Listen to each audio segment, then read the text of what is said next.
Para o profissional de propriedade intelectual, conhecimento é tudo. A gente precisa dele o tempo todo, em todos os lugares. Nos tribunais, em visita a um cliente, numa viagem de negócios. A revista da ABPI existe para levar até você informação e conhecimento sobre propriedade intelectual.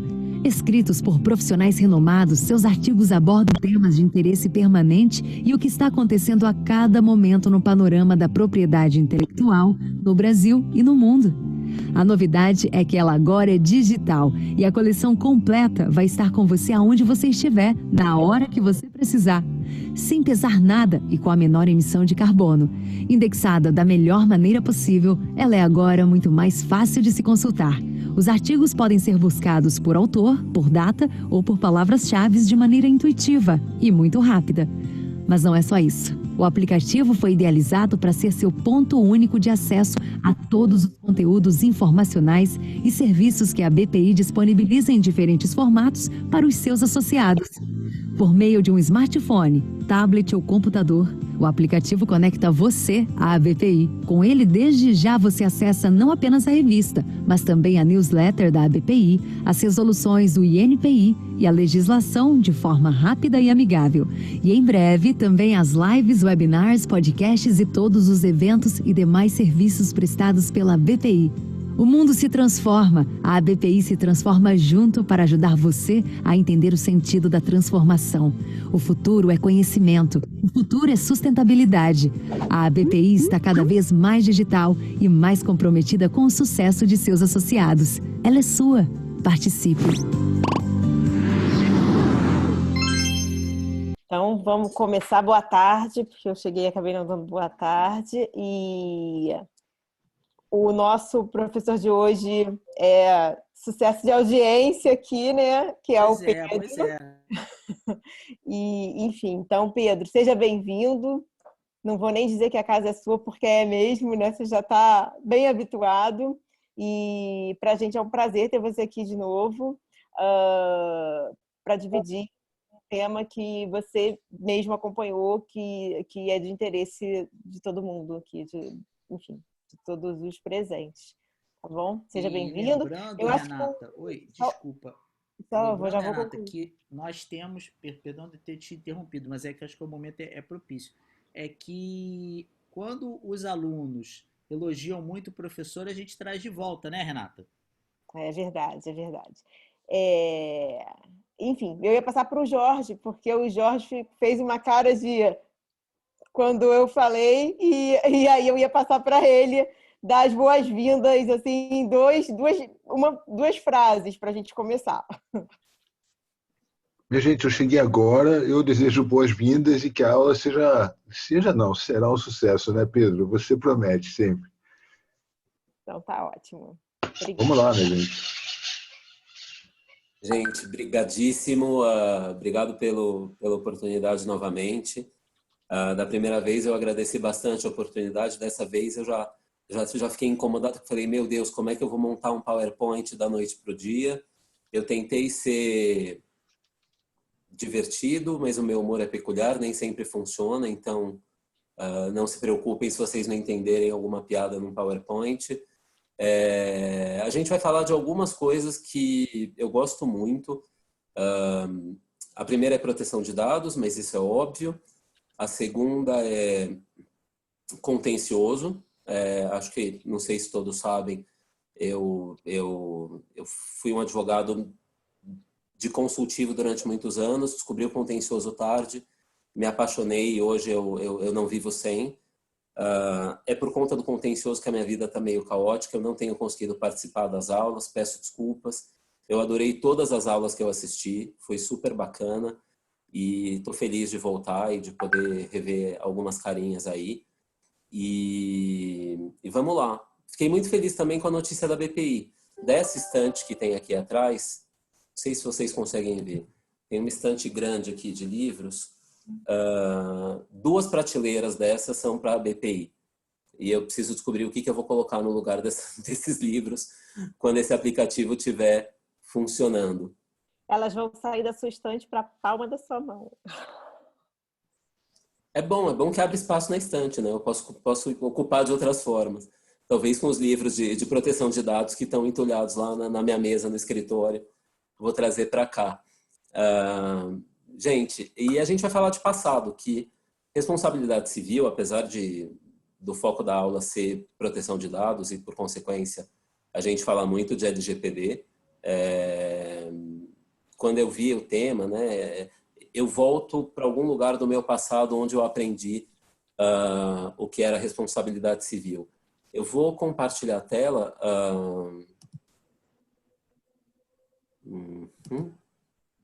Vamos ver se eu consigo compartilhar com sucesso.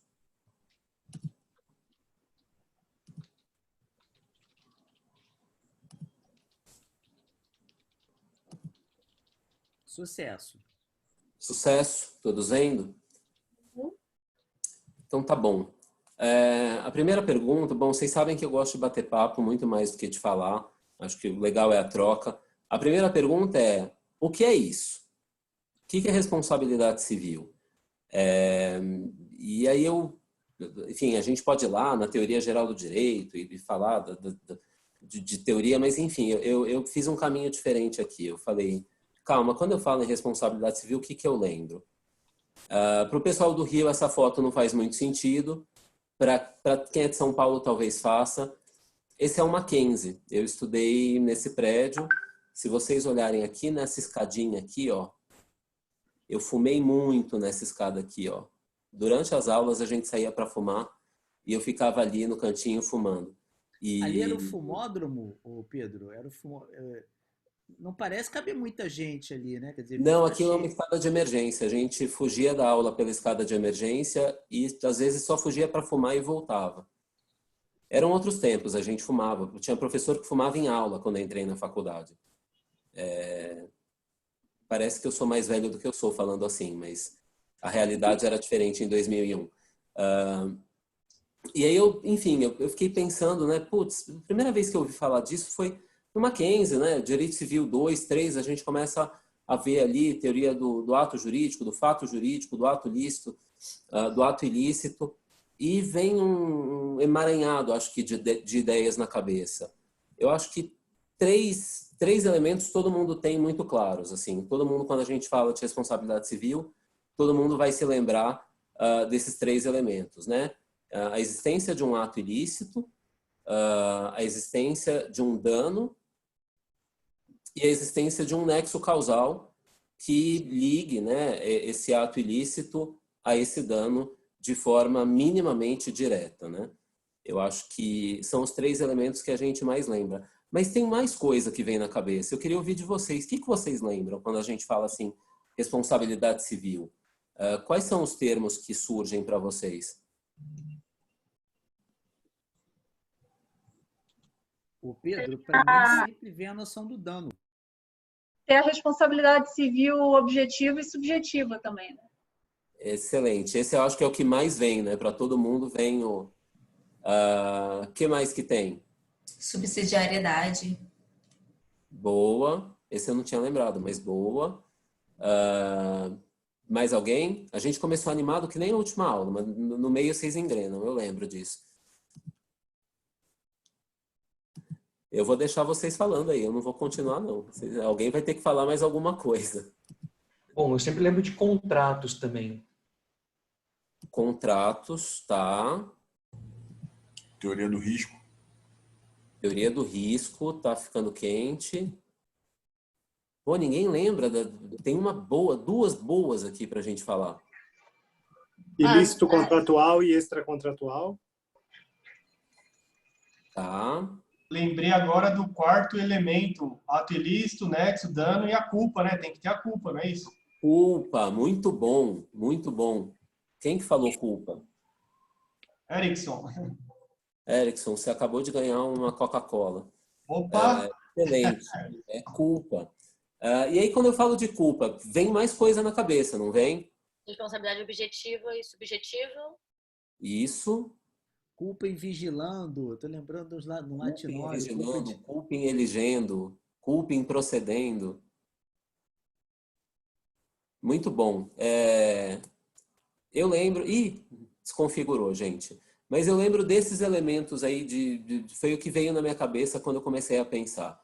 A gente fala de culpa, mas fala de culpa consciente, fala de imprudência, imperícia e negligência, que é uma coisa que a gente aprende em algum momento da faculdade e nunca mais esquece.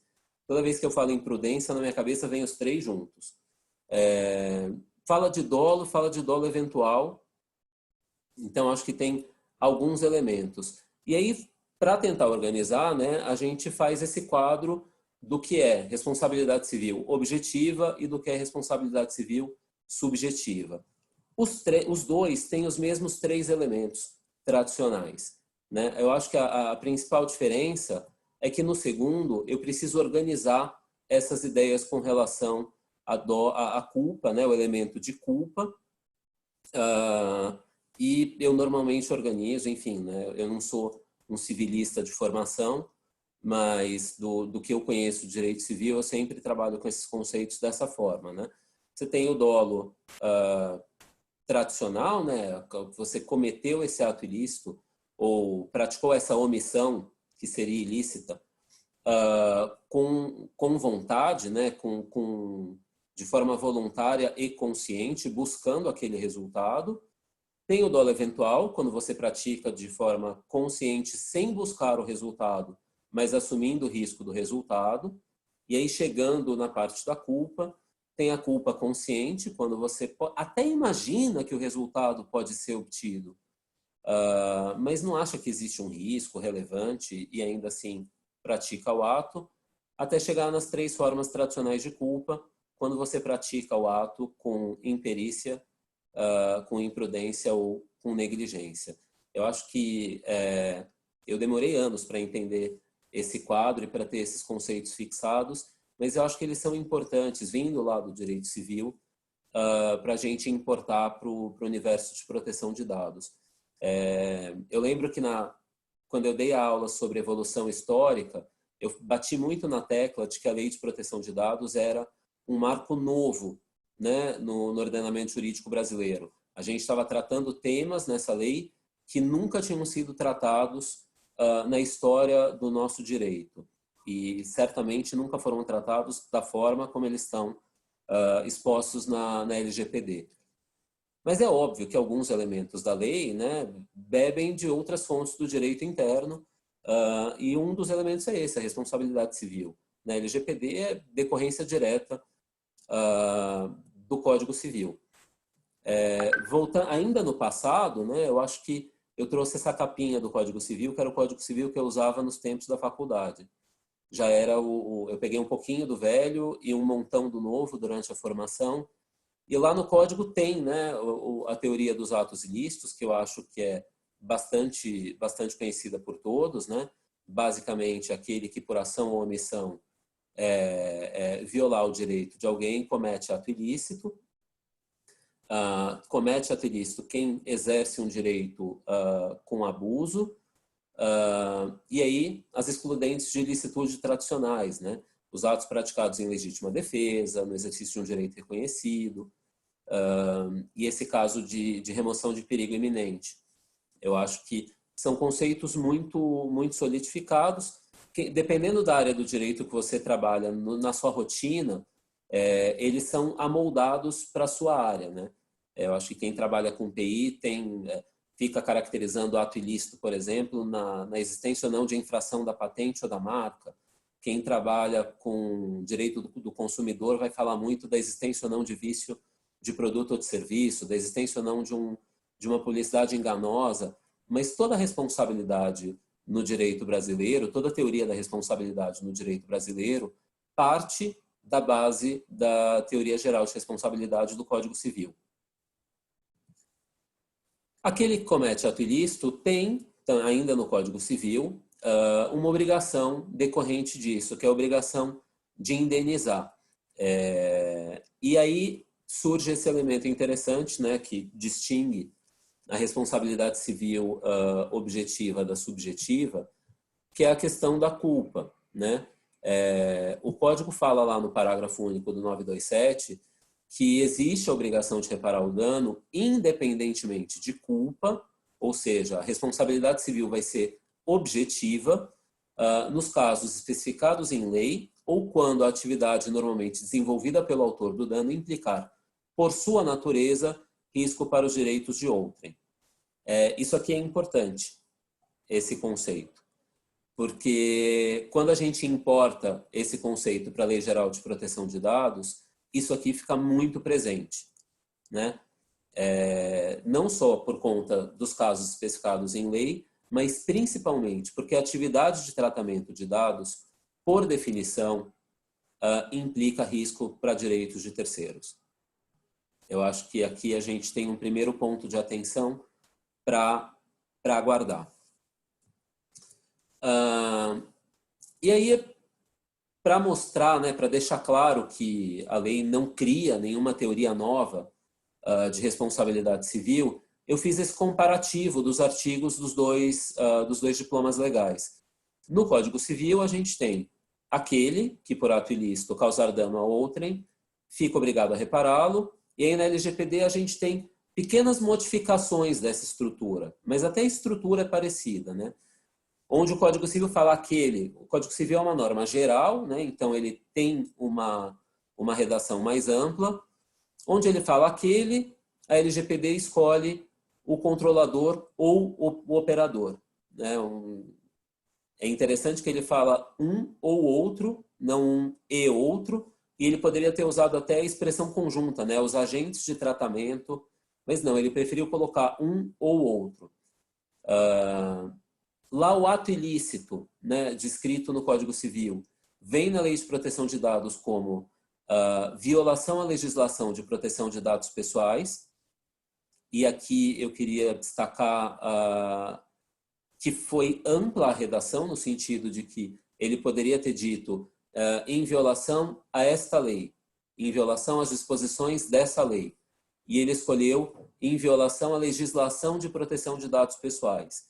E aí eu acho que tem um escopo um pouquinho mais amplo, e eu consigo até imaginar o motivo, né? Eu tenho um pressentimento bastante claro com relação a esse item, que é a legislação de proteção de dados do Brasil não é só a LGPD, né? A gente tem leis que tratam da proteção de dados de forma reflexa ou indireta já existentes no ordenamento jurídico, e a própria LGPD fala de um arcabouço infralegal grande, que pode ser incluído aqui.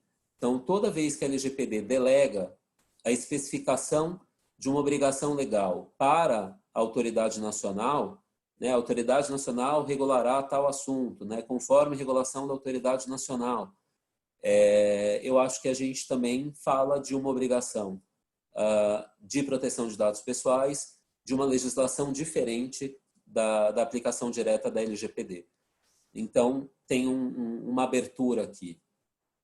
Causar dano a outrem, aqui tem só uma especificação, que o dano pode ser patrimonial ou moral, individual ou coletivo, e no final fica obrigado a repará-lo, na LGPD é obrigado a repará-lo. É rigorosamente a mesma estrutura de artigo. É só uma transposição da norma geral do Código Civil para uma lei específica que trata basicamente da proteção dos indivíduos quanto ao tratamento dos seus dados. Até aqui, tudo bem? Todo mundo vivo? Alguma dúvida? Tá claro? Maravilha. Vocês vão trabalhar hoje, viu? Não se animem tanto. Esse artigo 42, né, esse aspecto geral, esse caput, ele reproduz o Código Civil com modificações, né, com especificações. Mas ele vem acompanhado de uma série de disposições abaixo dele, vários parágrafos e até os artigos seguintes, que dão uma regulada nesse dispositivo. E eu queria passar em cada um deles. Eu acho que o primeiro deles é a solidariedade entre controladores e operadores, né? O artigo lá fala que o controlador ou o operador que incorrer em violação fica obrigado a reparar o dano, e logo no primeiro parágrafo a gente tem a determinação de solidariedade entre controladores e operadores. O segundo elemento é o direito de regresso, né? Então, existe uma solidariedade, um dos dois pode ser obrigado a reparar, mas ele pode também promover ação de regresso para se ver restituído da responsabilidade do outro, conforme a participação de cada um no evento danoso. A possibilidade de inversão do ônus da prova em favor do titular e a possibilidade de ações coletivas de titulares contra agentes. Quatro especificações, a gente vai passar por elas, cada uma delas. Então, a primeira é a solidariedade, né? Para que se assegure que o titular vai ser indenizado e para que não fique um jogo de empurra entre controlador e operador, existe a previsão de que os dois, né, vão ter um certo grau de solidariedade na reparação desses danos. Tem alguns elementos interessantes aqui. No caso do operador, inciso 1º do parágrafo 1º, inciso 1 do parágrafo 1º, né, a solidariedade depende do descumprimento das obrigações da legislação de proteção de dados ou de um descumprimento das instruções lícitas do controlador. É importante falar que aqui a gente fala de instruções lícitas, né? É o controlador que, quando ele dá instruções lícitas, o operador é obrigado a seguir essas instruções. Não seguindo essas instruções, ele fica solidariamente responsável pela indenização. E lá no segundo ele fala que os controladores respondem solidariamente, salvo nos casos de exclusão. E a gente vai falar um pouquinho mais para frente quais são esses casos. Segundo elemento é o direito de regresso, né? Então, você tem um ato ilícito, né?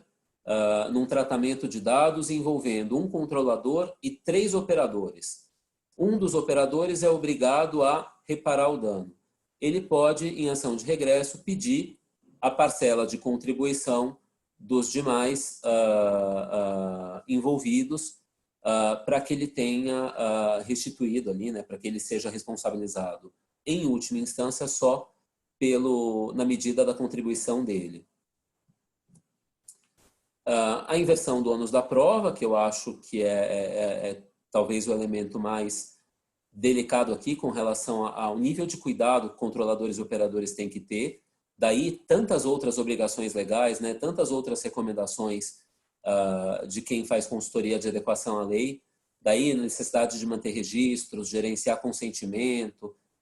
Acho que tudo isso fica embutido, porque por que se faz tudo isso? Além de garantir uma prática de proteção de dados contínua na empresa, porque no caso de uma ação judicial você precisa ter essa documentação à mão. E por último, a possibilidade de ações por danos coletivos. Eu acho que tudo isso me faz lembrar novamente, lá dos tempos da faculdade, de um outro ramo do direito. Alguém chuta que ramo é esse? Tá fácil, hein? Direito do consumidor.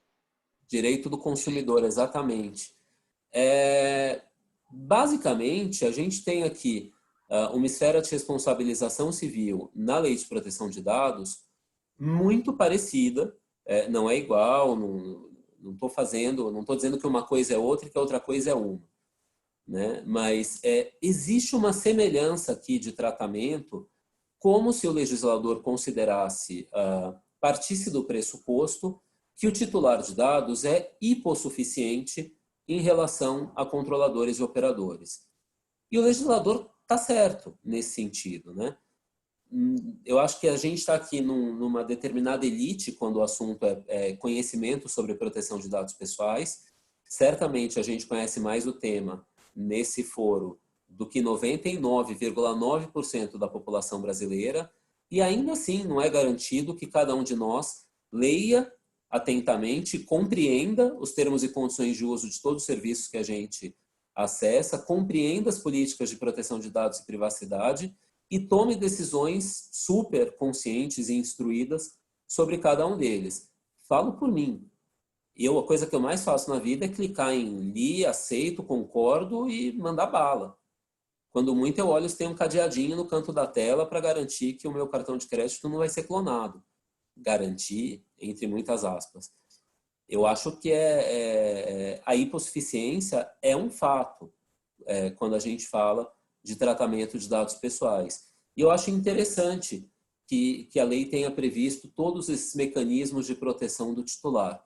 A gente aqui está falando não de autoridade nacional, né? Responsabilidade civil é matéria de judiciário, basicamente. A gente está falando de contencioso.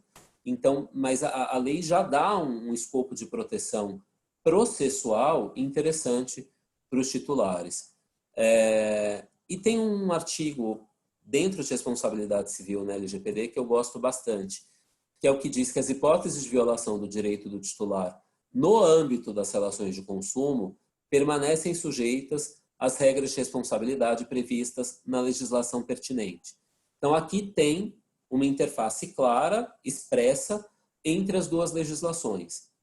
O que significa que o titular, que não é só consumidor, o titular é usuário de internet, o titular é empregado, o titular é pessoa física, prestador de serviço, é fornecedor, é empregado de fornecedor, enfim, o titular ele toma várias formas, né, na LGPD. Mas o titular, quando exerce papel de consumidor, ele ainda pode se socorrer do Código de Defesa do Consumidor, né? Ele não fica adstrito à responsabilização civil dos agentes de tratamento dentro do escopo da LGPD. Seguindo, a gente tem que o tratamento de dados pessoais será irregular. Seguindo, não, na verdade eu pulei o 43 e tem um motivo. O 44 ele trata das circunstâncias, né, da irregularidade do tratamento de dados. Então ele coloca 3 circunstâncias interessantes e ainda uma quarta no parágrafo único que eu considero a mais importante, né? Ele será irregular quando deixar de observar a legislação ou quando não fornecer a segurança, sendo levado em consideração nessa análise 3 elementos. O modo pelo qual é feito o tratamento de dados, o resultado e os riscos esperados desse tratamento de dados e as técnicas disponíveis à época do tratamento. Isso é interessante porque a lei brasileira ela não determina a técnica que deve ser utilizada para o tratamento. Como a evolução da tecnologia é muito rápida e a gente correria o risco de estabelecendo um formato específico de padrão de tratamento de dados, a lei ficar muito rapidamente ultrapassada, ele coloca essa construção interessante. Então, eu vou verificar a irregularidade a partir de algumas circunstâncias, entre as quais as técnicas disponíveis à época do tratamento, né? Hoje a gente tem um conjunto de técnicas disponíveis para o tratamento e para a segurança dos dados. Daqui a 2 anos, as técnicas serão diferentes, certamente. 5 anos, outras técnicas, e por aí vai. Então, eu acho que esse é um elemento bastante importante. Lá no parágrafo único, ele traz um elemento fundamental, que é a questão das medidas de segurança, né? Existe uma responsabilização do titular que dá causa ao dano quando não adota medidas de segurança. Pensando naqueles termos que a gente traçou lá no começo, deixa de adotar as medidas de segurança. Vocês correlacionam com algum termo lá do Código Civil?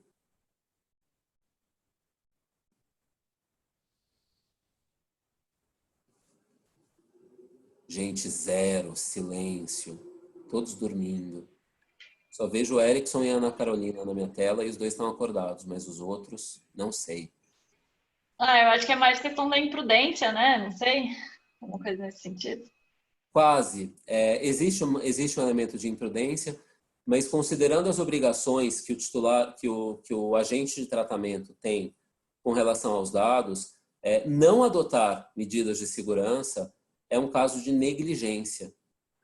E é um caso de negligência aqui brutal. né? E essa negligência ela é tão maior quanto maior for o tamanho da base de dados, quanto maior forem os riscos, né, previstos aí no inciso 2. Existe uma questão de negligência aqui, né? Aí fica a dúvida, a gente está falando de responsabilidade objetiva ou subjetiva?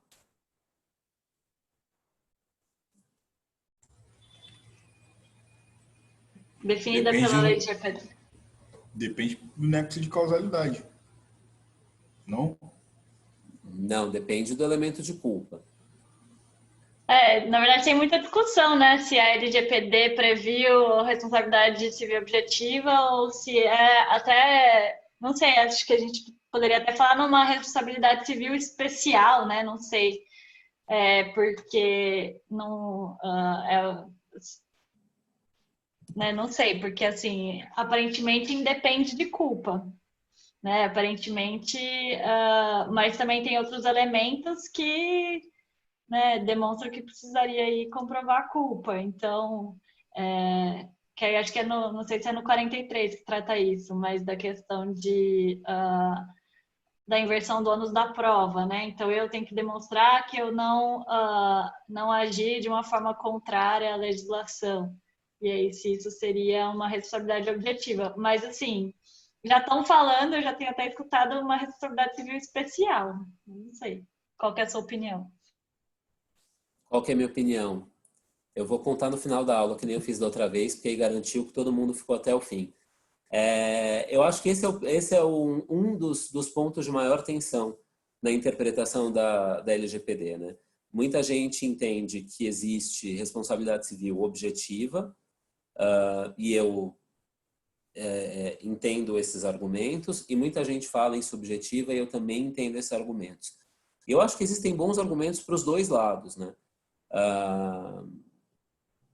Mas eu acho que eu vou falar só no final da aula o que eu penso sobre o assunto. Tem um ponto importante aqui que a gente pulou no 43. Opa! Foi. Que é, o 42 não se aplica, ou seja, né, não existe a obrigação de reparação de dano no caso dos excludentes de ilicitude, que é outro termo que eu lembro lá da faculdade também. E aí tem 3 situações muito interessantes que, enfim, não são exatamente corriqueiras, me parecem que na prática não vão ser tão aplicadas, mas que eu acho interessante de comentar como hipótese. Bom, o primeiro o agente não é responsabilizado quando ele provar que ele não realizou o tratamento de dados pessoais que lhe é atribuído. Alguém consegue imaginar uma situação em que isso se aplique? Eu tenho muita dificuldade.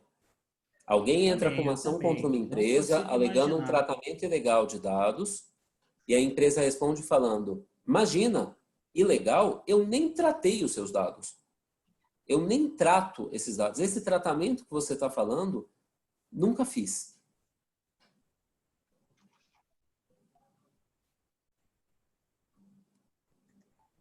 Alguém?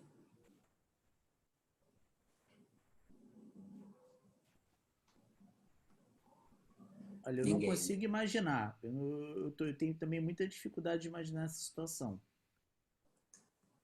Eu acho muito...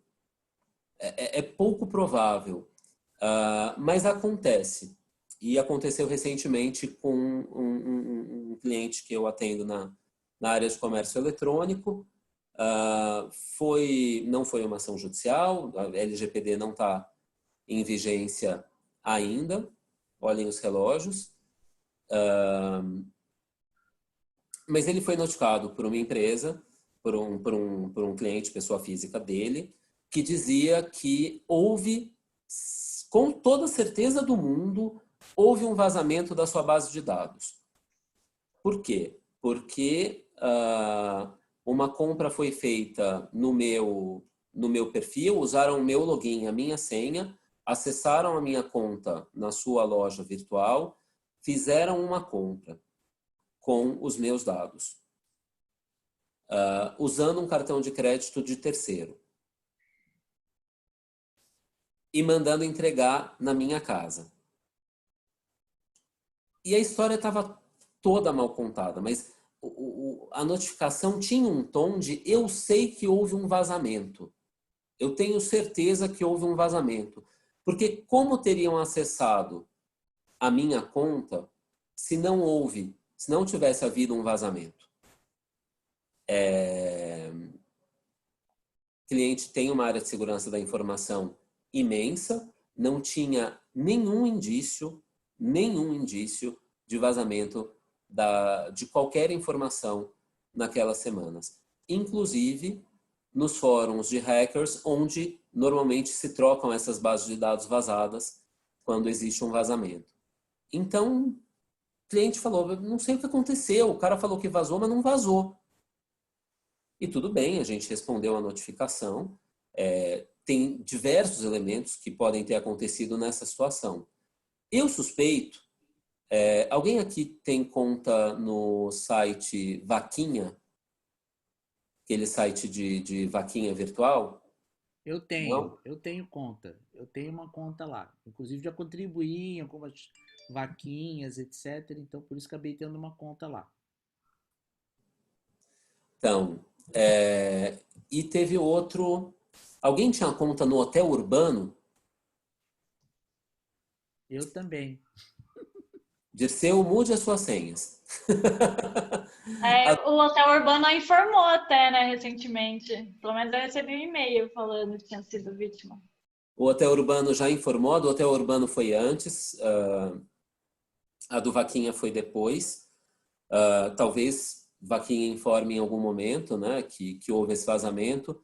Nos dois casos, vazou um conjunto de dados relativamente extenso sobre cada titular, incluindo e-mail e senha. O que as pessoas mais fazem na internet? Criar conta em 49 serviços, utilizando o mesmo e-mail e a mesma senha. Quando acontece esse tipo de vazamento, é muito comum que se tente entrar nos serviços dessa pessoa usando login e senha. Se algum brasileiro teve acesso aos dados que estão sendo compartilhados nos fóruns de hackers, o cara falou, esse cara pode ter conta onde? Ele vai lá, joga no Gmail e vai testando a senha. Vai testando.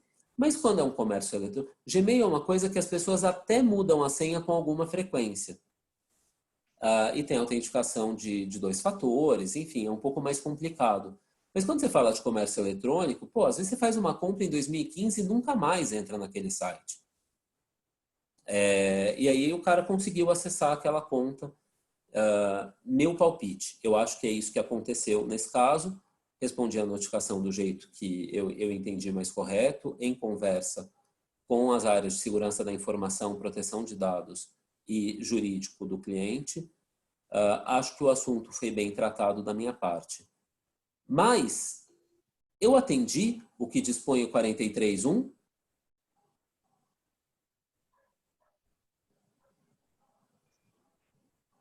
Não, na realidade não, né? Porque você tratou aquele dado.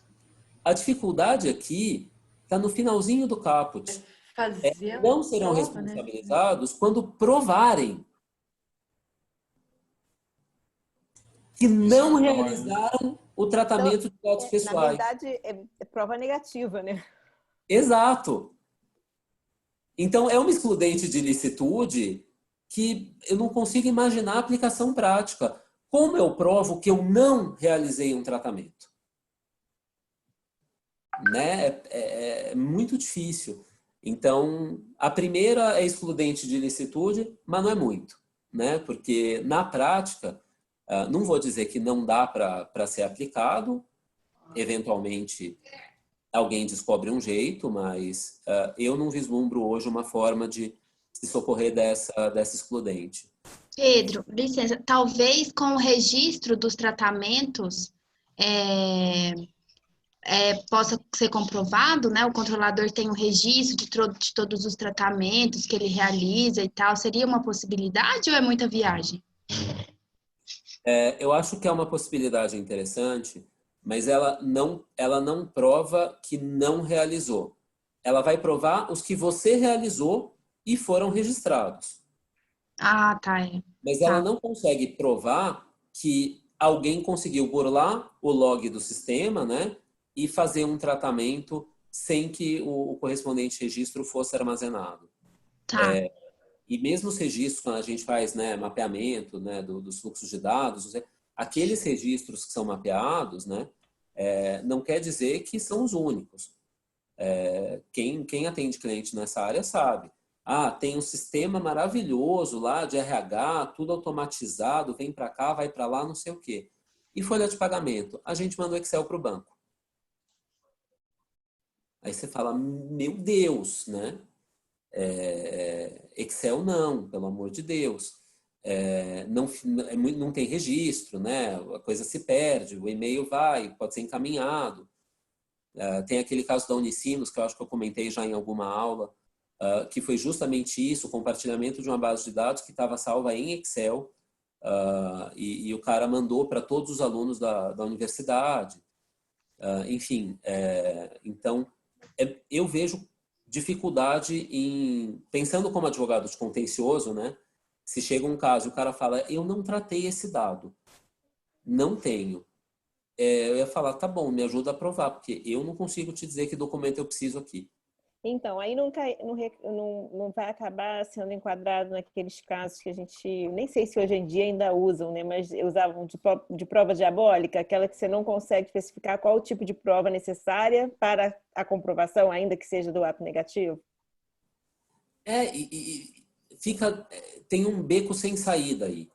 Porque, de um lado, ele inverte o ônus da prova, né? O ônus da prova é do agente de tratamento.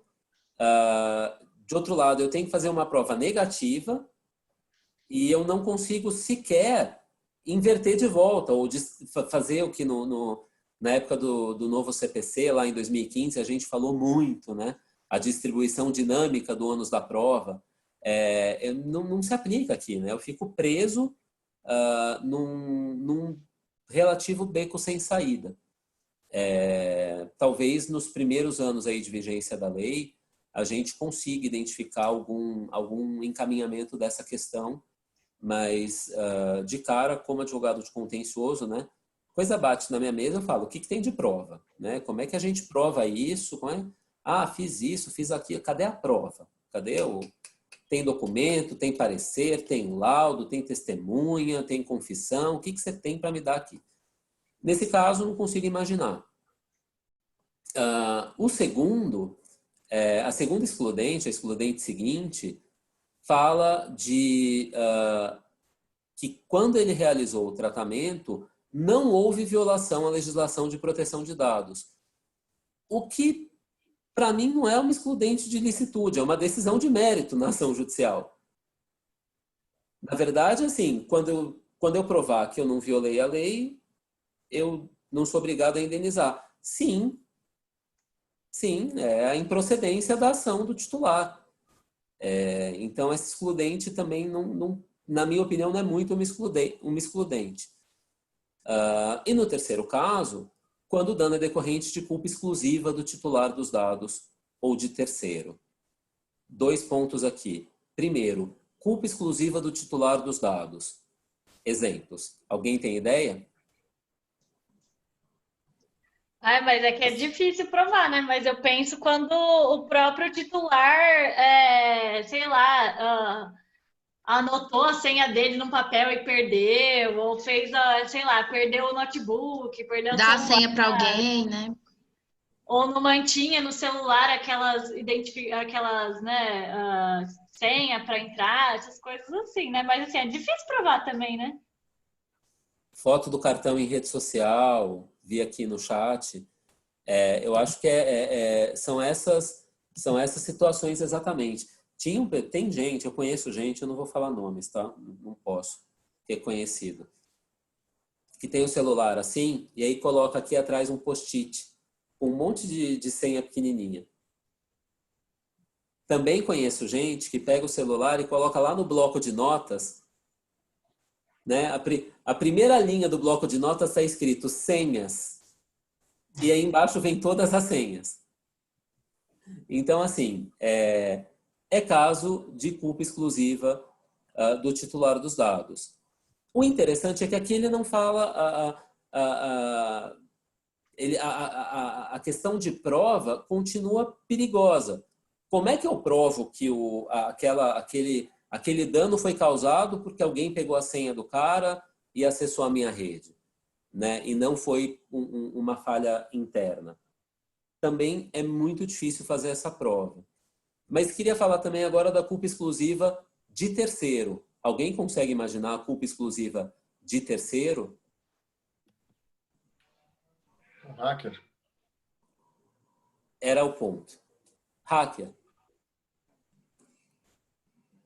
É culpa exclusiva de terceiro e, portanto, eu tenho uma excludente de ilicitude quando o dano foi causado em decorrência de um ataque por um hacker, por exemplo?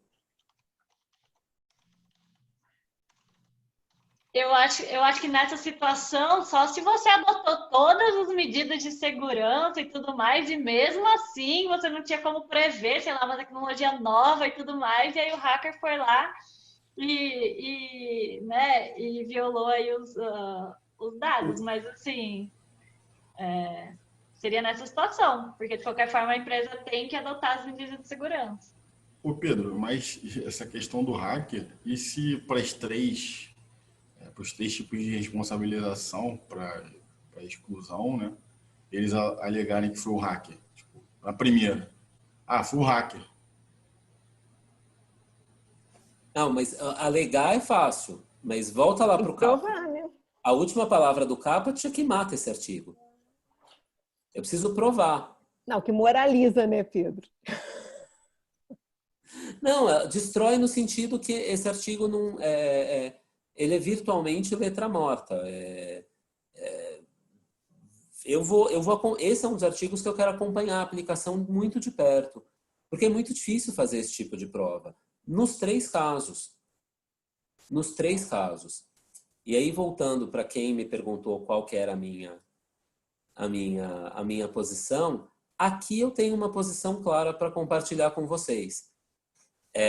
Eu acho que quando o assunto... Deixa eu tentar voltar aqui o slide. Eu acho que quando o assunto é medidas de segurança, a responsabilidade é subjetiva. Porque eu acho que a lei não consegue impor ao jurisdicionado, ao legislado, né, ao cidadão, às empresas, uma obrigação impossível. E hoje não é possível se garantir a segurança de dados em nenhuma estrutura. Né? Existe fator humano, existe fatores tecnológicos, existem diversos fatores que influem e a gente tem estruturas seguríssimas mundo afora que sofreram vazamentos. Não necessariamente um ataque hacker, mas um vazamento por alguém que tinha acesso legítimo, né? Alguém que teve uma falha de caráter. Eu usava muito nas minhas... Teve uma época que eu dei muita palestra seguidinha, assim, apresentando os conceitos gerais da lei. Eu usava muito o exemplo do Reino Unido, que fez uma pesquisa e provou que, sei lá, 5% dos britânicos estariam dispostos a vender dados pessoais que eles têm acesso por conta da empresa que eles trabalham a terceiros pela quantia de, sei lá, 15 mil libras. E é uma pergunta que eu me faço até hoje. Qual é esse percentual no Brasil? 15 mil libras são 90 mil reais. Quantos trabalhadores no Brasil se recusariam a vender um dado com 90 mil reais na sua frente? E não é por uma questão de falta de caráter ou é por uma questão de a gente não tem uma cultura de proteção de dados. A pessoa acha que não está fazendo nenhum mal. Ela fala, é para isso? Tá, dou. Lá eram 5%. Aqui eu suponho que seja um número maior. Não porque eu acho que o brasileiro é mais ou menos honesto que o britânico, mas simplesmente porque a gente não tem o nível de cultura de proteção de dados que a Inglaterra tem. A gente não vê o mal, né, desse tipo de medida. Lembrando que muita gente tem acesso a dados pessoais com remuneração muito baixa. Né? Atendente de telemarketing, eu acho que é o principal exemplo aqui. Você liga para Oi, para Claro, para Vivo, para o cartão de crédito, para a Apple, enfim, qualquer atendente de telemarketing, o cara não está sendo remunerado ali com 5 salários mínimos, 10 salários mínimos por mês. Normalmente é salário mínimo um pouquinho mais, né? Então, e ele tem acesso a dados muitas vezes sensíveis das pessoas, dependendo da empresa que ele representa. Então, acho que quando a questão é segurança, medidas de segurança, a gente está falando de responsabilidade civil subjetiva. Tem que haver um elemento que prove que o titular, o agente de tratamento foi negligente, imprudente, imperito, ou agiu com dolo eventual no tratamento dos dados pessoais. Eu visualizo assim. Num caso em que o agente de tratamento tomou todas as medidas, todas as precauções, todas as certificações, o cara é ISO 27000, 27001, treinamentos mensais, equipes preparadas, política em vigor e aplicada. Que política, se você não aplica a sanção, é papel morto, né? Tem a política e tem lá as sanções, as advertências, não sei o quê. Tudo isso está em ordem. E ainda assim houve uma falha de segurança, eu acho que a responsabilidade fica muito mitigada. Não acho que ela vai deixar de existir, acho que os juízes tendem a se sensibilizar com os titulares, mas certamente eles também vão levar em conta esses fatores na quantificação do dano e no que a gente chama, né, da indenização com efeitos pedagógicos, né, com efeito, eu esqueci a palavra, desculpa, é o cansaço. Teoria do desestímulo. Exato, teoria do desestímulo, né? Eu acho que quando você tiver esse conjunto, o juiz tende a ser muito mais compreensivo com a situação da empresa. Todas as medidas foram tomadas, tudo que estava à mão foi feito, né? Tem um projeto de adequação perfeito, tem os mapeamentos atualizados, né? Todos os registros de tratamento atualizados, tem lá os relatórios de impacto à proteção de dados, política, tudo. E aí, um funcionário ali causou um dano por conta de uma ação isolada, né? Um terceirizado, eventualmente. Aí eu acho que a gente fala de uma responsabilização menor. Essa é a minha opinião com relação à segurança. Vocês podem concordar, discordar, eu estou à disposição.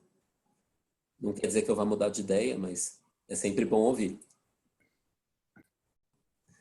Bom, falamos um monte de histórias do passado, de direito do consumidor, e agora eu quero trazer a gente para o futuro.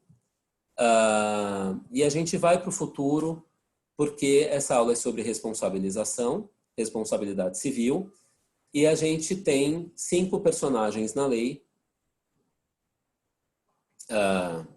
Pode ter outros, eu escolhi esses 5. E a gente vai fazer aqui uma competição de Street Fighter. Se vocês não perceberam que eu sou velho pela cara, pelo Código Civil, pela faculdade, vocês vão perceber pela referência em games. Isso aqui eu jogava fliperama, isso aqui na padaria. Vocês vão escolher... Quem você gostava mais de jogar, Pedro? Eu gostava do Ryu e gostava do Blanca, porque o Blanca eu sabia a sequência. Blanca, Brasil, ó. E eu ficava na sequência do choquinho, ficava ganhando na apelação, porque eu não sabia a sequência de todos os golpes dos outros personagens. Então eu ia de Blanca. Temos colegas aqui que gostavam do Guilherme, aí o Pablo se mencionou. Todo mundo tem um Street Fighter preferido. Chun-Li, pô. Chun-Li, né? Que ficava, eu não sabia daqueles negócios, aquela... Aqui vocês podem inclusive escolher os personagens para cada um desses sujeitos da lei, se vocês quiserem. Quem é o titular, quem é o controlador, quem é o operador, quem é a autoridade nacional. Podia ser um fantasma aqui, né? Porque a gente ainda não conhece. E quem é o encarregado. A minha ideia aqui é a seguinte, para a nossa dinâmica de hoje, pedir para a Renata para a gente dividir a sala em quatro salas de discussão. Cada grupo vai ter uma briga para imaginar. E quando eu falo imaginar a briga, eu quero que vocês imaginem tudo o que pode acontecer na esfera de responsabilidade civil. Então, não se preocupem tanto com a autoridade nacional, né, pensando em responsabilidade civil, pensando nessa coisa, né, ato ilícito, nexo causal, dano, o que pode acontecer nessa briga. Onde essa briga acontece, como esses personagens vão interagir nessa briga, quais são os principais argumentos de parte a parte, quem é o juiz e o que vocês imaginam. E aqui é um exercício profissional também para todos nós, né? Quem hoje sobrevive de fazer a adequação das práticas das empresas à lei de proteção de dados é um mercado que ainda vai durar durante um tempo após a vigência da lei. Né? Muitas empresas estão começando a se preocupar com isso agora, muitas ainda nem se preocuparam. Então é um mercado que vai durar mais alguns anos, com certeza, como dura na Europa até hoje, né? A consultoria em adequação à GDPR ainda é muito ativa na Europa. Mas em algum momento isso deixa de existir e a gente vai ter que migrar de trabalho. O trabalho do advogado de proteção de dados vai se dar em outras frentes. Então também queria desafiar vocês a imaginar essas frentes de acordo com as brigas dos grupos de vocês. Né? O grupo que pegar a briga X vai pensar, como é que isso aqui vai ser no meu dia a dia lá na frente? O que eu vou trabalhar? No final, a gente volta todo mundo, quero ouvir grupo a grupo, estou tentando fazer a pausa um pouquinho mais cedo do que o de hábito, justamente para na volta a gente ter tempo de discutir em profundidade os 4 grupos. Eu tenho opiniões relativamente formadas, Dirceu falou no começo, né, antes de eu iniciar a aula, ele estava certíssimo, não tem certo e errado, né, todo mundo chuta alguma coisa. Eu gosto de achar que o meu chute é informado, é consciente, mas é só um chute, né? A gente vai descobrir vivendo. Mas queria ouvir os chutes de todo mundo, dar minha opinião, deixar a discussão rolar um pouco. Eu vou passar os grupos, se alguém puder dar o print da tela, mandar no grupo da sala, para vocês saberem quais são as brigas que vocês vão lidar. Então, grupo número 1... Só uma sugestão, desculpe, Pedro. Diga. Para o pessoal dos monitores, especialmente para quem quiser fotografar os grupos, porque fotografando as telas, porque aí, dependendo de cada grupo ficar, né? Como a gente não vai saber ainda o sorteio, para a gente poder se organizando para poder pegar depois. O que vocês acham? Maravilha. Eu vou mudando o slide e vou dando um tempo para tirarem as fotos aí. Isso. Só isso que eu ia te pedir. Obrigado. Mas então, já não era legal ir vinculando aos grupos, ao número da sala? Tá vinculado, Rê. Então, o grupo 1 vai fazer a briga do titular contra controladores e operadores. Esse eu acho que é o fácil. Esse eu acho que é o que todo mundo pensa na rotina. O grupo 2, voltei para o 1, tirar foto, resolveu. Vou para o 2. Grupo 2 é a briga entre controlador e operador. Esse acho que é um pouquinho mais obscuro. O grupo 3, vou mudar, é a briga de controlador ou operador contra encarregado.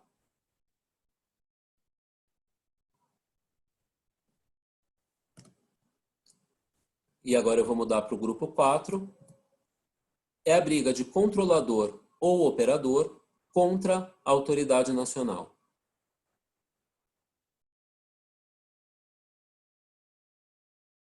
Gente, vamos lá. Quem estava no grupo 1? Acho que era o grupo que eu vi o Dirceu. Eu. Leandro. Leandro, a Luísa e o Bernardo, acho. Bernardo. Nós decidimos que o Leandro que vai ser nosso porta-voz aqui, mas a gente está aqui à disposição para ajudar no debate. Leandro, conta para mim. A briga entre titulares de um lado, controladores e operadores do outro. O que sai daí? A gente vai analisando algumas hipotéticas situações. São questões da da pulverização de ações no judiciário. Pode ser uma grande tendência daqui para frente, de pulverizar essa busca por um direito através do leilão. Também falar um pouco sobre as questões das associações, que tem muitas associações que farão um papel legítimo de brigar pelos direitos sim dos titulares, mas muitas servirão apenas como um balcão de negócios, buscando apenas remuneração. E também falar um pouco sobre as questões do controlador e o operador. Como que se desenvolve essa situação litigante daqui para frente? Através de seguros, que os controladores podem começar a exigir mais dos operadores a questão de seguro, a questão de mostrar com maior facilidade as suas tecnologias, as suas técnicas de proteção, para não incorrer também numa demanda muito grande de ações no judiciário em busca de direito de regresso. E aí o Dirceu pode complementar. Maravilha. Eu vou complementar um pouquinho, mas assim, lembrando que isso o que a gente tratou foi basicamente do que eu chamaria de responsabilidade civil raiz, né? Que é assim, aquela coisa do titular, ele sentindo-se lesado, o que, num caso de violação de dados, não tem como saber, né? Não digo não tem como saber, mas, por exemplo, no caso do titular, muitas vezes ele não vai ter o dano efetivamente, vamos dizer, não o dano, ele vai ter como provar que o cartão de crédito foi dele, os dados dele foram usados por um terceiro para fazer um outro cartão de crédito, outra conta bancária. Não vai ser, se isso acontecer, vai ser assim, o 0,01% de uma violação. Se a gente está falando da violação de dados e da responsabilidade civil raiz, a gente vai ter que entrar naquela questão da violação de dados pessoais ser um dano in re ipsa, né? E se vai caber ou, sei lá, vai que existe alguma evolução jurisprudencial no sentido de, bem, não vai ser mais in re ipsa, mas você vai precisar comprovar que houve dano. Mas no momento não é assim. A tendência, até como está andando, é que isso seja um dano in re ipsa.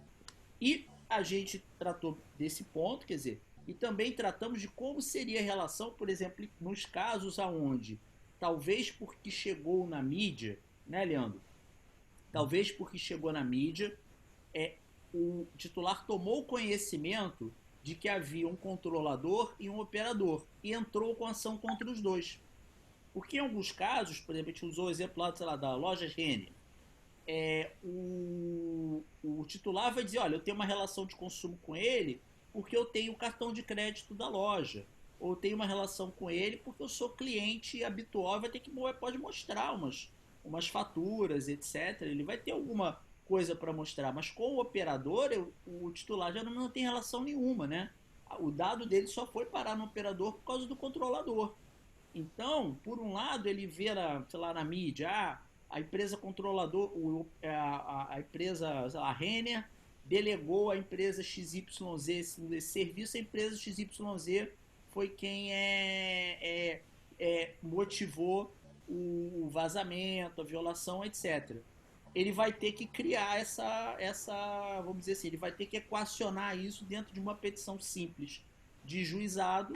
E depois vão ver questões, né, Leandro, que a gente conversou sobre direito de regresso, se haveria solidariedade no pagamento, e isso aí provavelmente tem que ser discutido contratualmente entre o controlador e o operador. E a gente até cogitou, Pedro, uma coisa a mais, que mesmo que o contrato não esteja muito bem definido com relação a isso, bastaria a existência de um dano, esse dano seja grave, para que às vezes até o próprio controlador tente a sorte em juízo contra o operador. Dizer, bem, isso aqui eu não podia... tudo bem, você não pode prever isso, mas você teria que ter diligência, você se comprometeu a esforços razoáveis de segurança, ou eu não... Muito bacana, mas aí você já está falando do grupo 2, já está ajudando o grupo 2 aí. Não, pois porque eu não tinha visto o exemplo do 2, mas eu tô falando assim, isso naturalmente envolve o 1, porque o titular pode não estar sabendo dessa... Pode falar mais disso, se quiser falar do grupo 3 também, só vai. Não, mas é só para... porque a gente levou muito em consideração esse negócio do titular raiz mesmo. O titular raiz vai atrás do controlador 99% dos casos.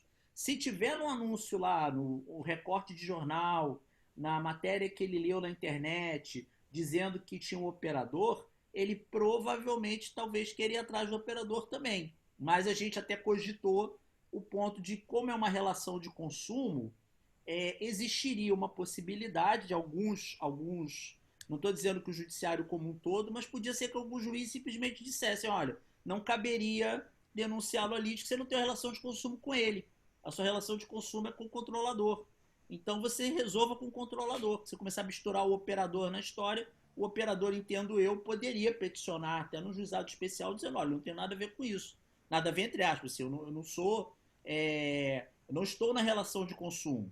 Eu posso ter até provocado dano, mas a responsabilidade eu não tenho relação de consumo com essa pessoa. É uma coisa que a gente cogitou no grupo.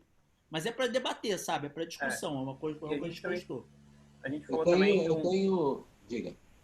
A gente falou de um ponto que eu acho que vai cair no grupo 3, que é a questão de gestão de crise. Como que se desenharia essa gestão de crise a partir das grandes demandas do titular versus controlador e apoiador? Será que vai ter um profissional especialista em gestão de crise para contornar essa situação? Mas eu acho que vai caber muito ao encarregado e para o grupo 3 poder falar um pouco mais sobre isso. Maravilha. Gente, eu tenho alguns palpites, né? Como eu falei, alguns chutes. Obrigado, Leandro. O que vai ser essa briga lá na frente? Eu acho que eu gostei do termo da uberização. Eu acho que pode haver uma uberização das relações de proteção de dados pessoais, no sentido de uma oferta muito facilitada de acesso ao judiciário por meio de associações, aplicativos, como já acontece em várias áreas do direito, né? Você tem uma mala extraviada no aeroporto, faz uma busca na internet, tem um monte de site que você assina uma procuração online e os caras entram com processo administrativo contra a empresa, processo judicial contra a empresa e no êxito, né? 50-50. O cara consegue a multa lá de 400 euros, te dá 200, fica com 200 e morre aí o assunto. Então eu acredito nessa hipótese. Acredito numa coisa que o Dirceu falou, do advogado que bate de porta em porta ali, né? Pegou um vazamento, ele vai atrás do titular, você é assinante disso? Você assina isso, oferece a ação e vai entrando com a ação de forma relativamente massificada. E eu cheguei no termo que eu acho que é o que vai definir um pouco a discussão entre titular de um lado, controladores e operadores do outro. É contencioso de massa. Tende a ser um contencioso de massa nos termos do trabalhista, nos termos do consumerista, nos termos do aeronáutico, né, dessas relações esparsas aí que já tem uma certa uberização. Eu acho que tende a se desenvolver dessa forma. Contencioso relativamente pobre do ponto de vista intelectual, né, sem grandes desafios, sem grandes teses sendo discutidas, né, com limitações processuais por conta da via escolhida, que, na minha opinião, tende a ser o juizado especial. Em pouquíssimos casos eu visualizo condições para isso cair numa vara... Inclusive, Leandro, Pedro, porque é gratuito, né? Exato. Exato. E eu tenho tem 2 pontos que eu queria adicionar a esse. O primeiro é uma preocupação que eu tenho com o uso da proteção de dados no contencioso trabalhista. É mais um direito do trabalhador, né? Do empregado, né? O empregado, além de todos os direitos da legislação específica, ele vai ter direitos decorrentes da Lei de Proteção de Dados. E ele pode incluir isso nas suas reclamações trabalhistas como moeda de troca. Né? Qualquer problema, não tinha política, não tinha segurança, todo mundo sabia o meu salário, não tinha nenhum respeito, teve vazamento de dados, na época eu não fiz nada porque eu era empregado, tive medo. Então, isso pode ser mais um elemento em reclamações trabalhistas. Qual que era a outra possibilidade? E a questão do vazamento. Quando a gente discute proteção de dados, a gente pensa em vazamento, a gente volta muito para aquela imagem do hacker que vai lá e... né? Mas não é só o vazamento da base de dados, tem o vazamento do dado específico, né, de uma pessoa, 2 pessoas, e tem o uso indevido. E eu volto para um exemplo que eu dei numa das aulas que eu acompanhei aí, acho que não foi nem uma aula minha, foi uma aula que eu acompanhei de alguém, que é o exemplo da NET. A NET teve em São Paulo, em 2015, o caso de um empregado de um terceirizado que entrou em contato com uma assinante tentando marcar um encontro com ela. Ele achou ela bonita e tentou agendar um date ali. Usou o contato dela que ele tinha para agendar o atendimento, para fazer a verificação, sei lá, para marcar um date como se a NET tivesse um Tinder interno. Esse é um caso... acontecer na prática, Pedro, desculpa te interromper, eu vi isso acontecer na prática com aplicativos de transporte individual de passageiros. Sim. E não eram poucos casos, não. Que, por exemplo, no começo de um dos aplicativos, não o que eu trabalhei, mas o concorrente, aconteceu até com uma advogada que trabalhava comigo.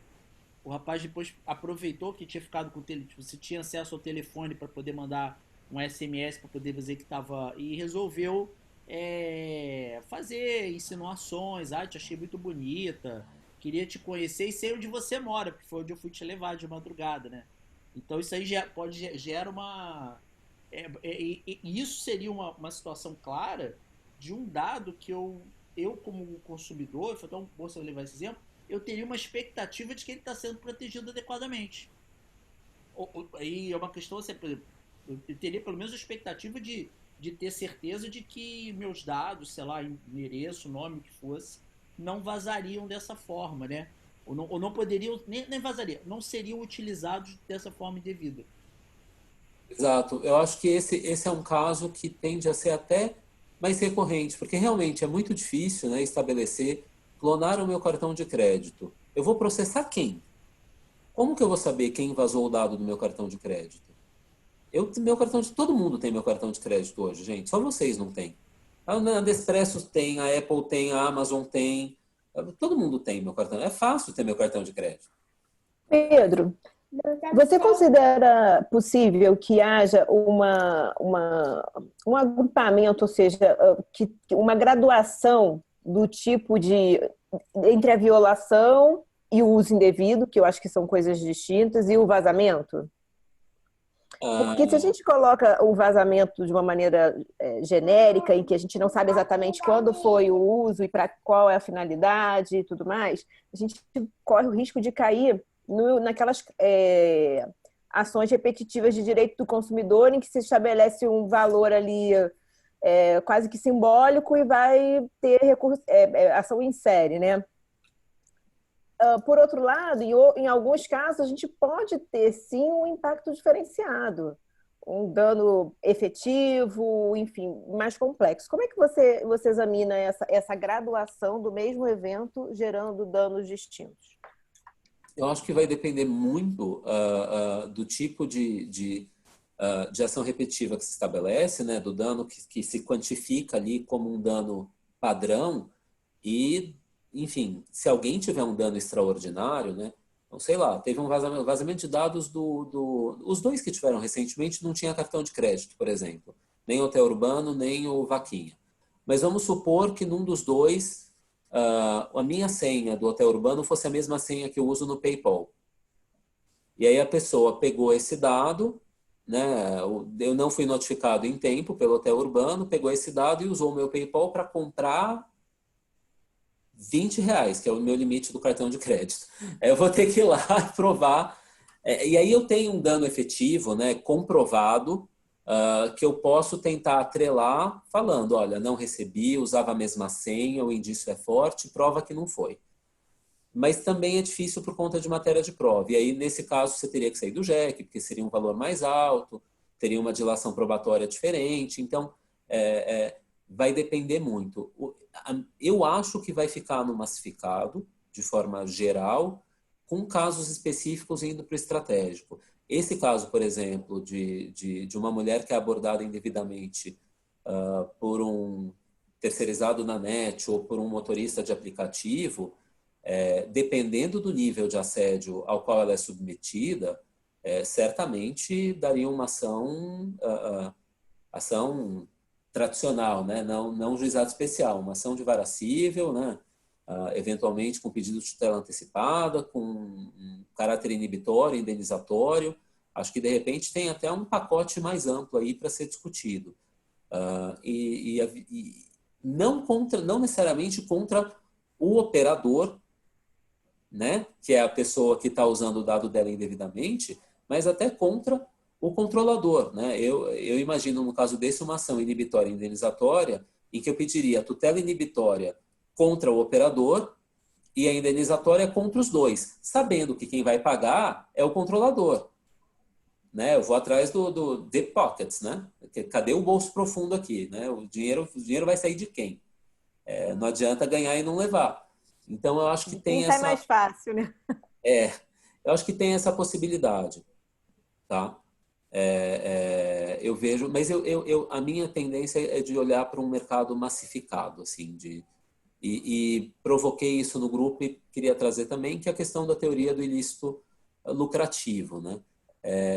Muitas empresas, a gente sabe, que escolhem descumprir determinadas leis ou determinadas disposições legais, porque é mais fácil pagar esse descumprimento, né?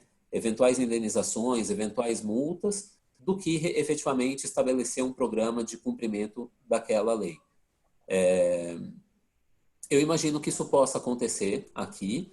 Eu acho que tem um desincentivo grande quando a gente fala de 2% do faturamento, quando a gente fala de 50 milhões de reais, tem um susto ali, mas acho que uma coisa ou outra ali que eu não estou 100% em compliance com a lei, as empresas podem falar, se algum dia alguém reclamar disso, a gente vê o que faz. Né? Se o custo for muito alto, né? Deixe isso para frente. Mas, de forma geral, acho que tende a ser menos comum do que por exemplo, em direito do consumidor, no caso das reguladas, né? Que tem muita essa discussão se existe um ilícito lucrativo, cobrança excessiva. Aqui em São Paulo está tendo muito problema de conta de luz nesse período de pandemia, conta de água. Enfim, isso pode chegar em algum momento a ser discutido, e daí a importância da autoridade nacional. Como no direito do consumidor a Senacom faz um pouco esse papel, a autoridade nacional existindo pode, né, juntar essas ações e falar, opa, esse cara tem ação no Brasil inteiro sobre o mesmo assunto. Tá estranho. Acho que é por aí. Quem vem, a aula de encerramento vai ser com a Juliana Domingues, né, que agora é a diretora do Senacom, justamente para falar sobre a plataforma do consumidor.gov, porque uma parte dessa demanda, eu acredito que eles consigam mediar através da plataforma. Se a gente encarar que a grande maioria serão de demandas repetitivas consumeristas.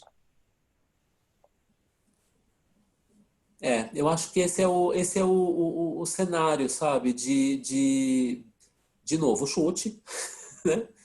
Mas eu imagino que... E é uma coisa que... É uma questão relativamente estratégica, mas enfim, estamos num fórum de alto nível, acho que não tenho nenhum problema de compartilhar com vocês. É uma questão que se coloca no escritório, né? A gente presta o serviço de consultoria em proteção de dados. Eu vou defender meus clientes nesse tipo de demanda? Quem vai defender meus clientes nesse tipo de demanda? Existe alguém que possa defendê-los? Eu crio uma área para isso? Qual o volume dessas demandas? Então, acho que tem aí uma série de... enfim, uma parte era discutir a matéria, outra parte era cutucar todo mundo sobre qual o futuro da profissão, né? E aí, o que a gente faz com relação a isso daqui a pouco, quando parar a febre da adequação à lei? Bora para o grupo 2. Quem estava no grupo 2? Quem é o porta-voz? Eu fiquei incumbida disso. Vocês estão me vendo? Sim, vamos lá. Estão me ouvindo? Beleza. Então era controlador versus operador.